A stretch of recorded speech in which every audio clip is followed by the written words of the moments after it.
જીવુબા અને લાડુબાની ભક્તિનો એભલ બાપુને પરચો. મોટીબા તથા લાડુબા લાલજીની પૂજા કરતા હતા. પછી તેમના બાપુ એભલ ખાચરે કહ્યું, આજ નાનપણથી આ શું લઈ બેઠા છો? અને મારા ઘેર ઠાકોર દ્વાર હોય નહીં, માટે લાલજી કોકને આપી દો. ત્યારે બેઉ બહેનો બોલ્યા, આ મૂર્તિ મૂક્યા જેવી નથી. પછી એભલ ખાચર કહે, એમ હોય તો મને કંઈક પરચો આપો, નહીતર તમારા બંને બહેનોના માથા કાપી લો.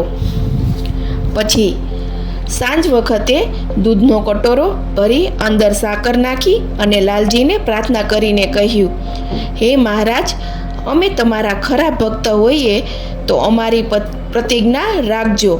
પછી એભલ ખાચરને બોલાવ્યા અને સામા ઊભા રાખ્યા.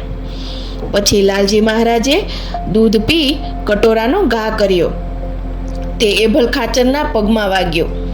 પછી એભલ ખાચર બંને બહેનોને પગે લાગ્યા અને કહ્યું, તમે મારી દીકરીઓ નથી, તમે તો દેવ છો, માટે સુખેથી લાલજીની પૂજા કરો.